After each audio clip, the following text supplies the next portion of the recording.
தேவி ஏன் நம்மளை அழைத்தார்கள்? அதுவும் இந்த மானிட கோலத்தில் ஏன்? தீபாவளி வருவதால் போனஸ் போடுவதற்காக அழைக்கிறார்களோ என்னவோ. அதுவும் நம் இருவரும் ஏன்? நாம் தான் சிறந்த தொழிலாளர்கள் ஆயிற்றே. வா வா சென்று வாங்குவோம், வா வா. வணக்கம் தேவி. தங்களை அழைத்ததின் நோக்கம் என்ன? அதுவும் பூலோகத்தில் அழைத்ததற்கு காரணம் என்ன தேவி? அதுவும் இந்த கோலத்தில்? தமக்கு இந்த பூலோகத்தில் ஒரு வேலை உள்ளது. இத்தனை பேர் இருந்தும் எங்களை அழைத்ததின் நோக்கம் என்ன தேவி? நாம் தான் சிறந்த தொழிலாளர்கள் ஆயிற்றே. கிழிச்சிங்க, வேலை நேரத்தில் உறங்கிக் கொண்டிருக்கிறீர்கள். நீங்க எல்லாரும் தேவர்களா? உங்களுக்கு வேலை கொடுக்கத்தான் நான் இங்கு வந்துள்ளேன். இங்கு எங்களுக்கு என்ன வேலை தரப்போகிறீர்கள் தேவி? இந்த பூலோகத்தில் பாதுகாப்பு இல்லாமல் நிறைய விபத்துகள் நடந்து கொண்டிருக்கின்றன. அதனை உணர்த்தவே நாம் அங்கு செல்கின்றோம். முக்கியமான விதிமுறைகள். நம்பர் 1, நாம் கடவுள் என்று மனிதர்களுக்கு ஒருபோதும் தெரியக்கூடாது. அதனால்தான் இந்த கோலத்தில் வர வைத்தேன். நம்பர் 2, நம்மால் ஒரு நாள் மட்டுமே அங்கே இருக்க முடியும். முடிந்தவரை அவர்களை திருத்தலாம். நம்பர் 3, நானும் உங்க கூட வரேன். தேவி, நீங்க அங்க போய் என்ன பண்ணுவீங்கன்னு தெரியும். நானும் வரேன். இது பூலோகம். மானிடரே. அவன் பேர் பட்டு. ஓ, பட்டு. யார் கூப்பிடுறது? சத்தம் மட்டும் கேக்கு. அவனுக்கு கேட்கவில்லை. பொறுங்கள் தேவி, நான் செல்கிறேன். தோழரே. யாரா அவன்? தோழரே, வெளியே செல்கிறீர்களா? ஆமாம், என்னையா? வெளியே செல்லும்போது தலைக்கவசத்தை அணிந்து விட்டு செல்ல வேண்டும் என்பது உங்களுக்கு தெரியாதா தோழரே? நீ என்ன போலீஸா? இல்லை உன் வேலையை பார்த்துட்டு போ. நான் போலீஸ் அல்ல, நான் என்ன கலெக்டரா?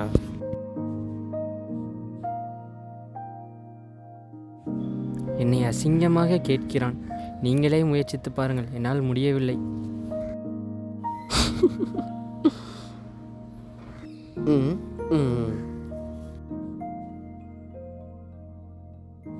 Hello bro.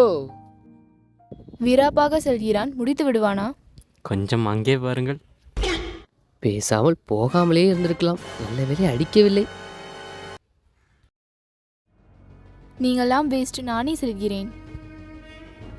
தோழனே, சாலையில் செல்லும்போது பாதுகாப்பாக இருப்பதற்கு தலைக்கவசம் அணிவது சரியல்லவா?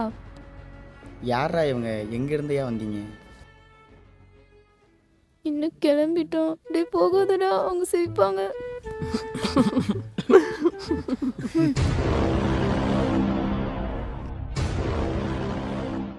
விதி மாறாது.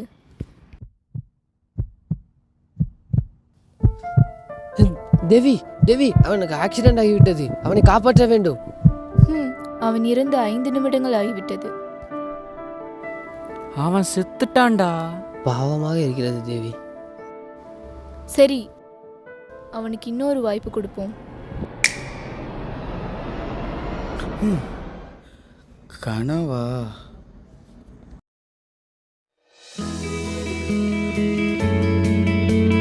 அற்புதம் தேவி, அவன் இறந்து விட்டான்.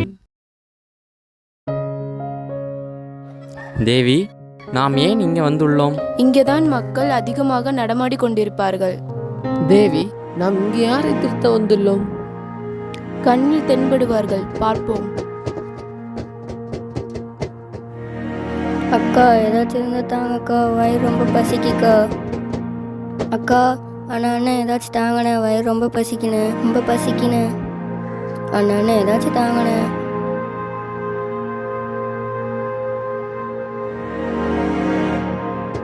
அக்கா, அண்ணா ஏதாச்சும் தாங்கண்ணே, வயிறு ரொம்ப பசிக்கினேன், 2 நாளாக சாப்பிட்லண்ணே. எதுக்கு தம்பி நீ இப்படி பிச்சை எடுக்கிற? காசு இல்லாமல் தான். சாப்பிட்றதானக்கா ஏதாச்சும் கேட்குறேன். சாப்பிட ஏதாச்சும் இருந்தால் போடுங்கக்கா, ரொம்ப பசிக்குது.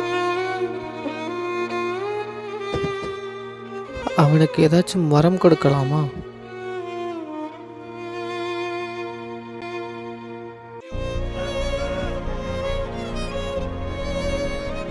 உனக்கு ஏதாச்சும் ஆசை இருக்காப்பா? ஆசைலாம் இல்லை, ஒரு வேலையாச்சும் திருப்தியாக சாப்பிட்டா போதும்.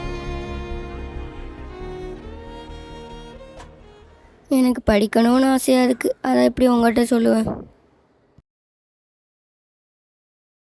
ஸ்கூலுக்கு போகணுன்னு ஆசைப்படுறான். அப்போ மாத்திருவோமா? ம்.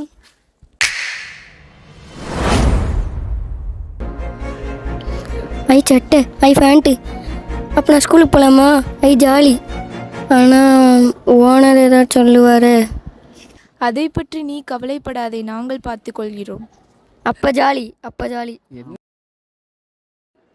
அவன் முகத்தில் புன்னகையை பார்த்தீர்களா தேவி?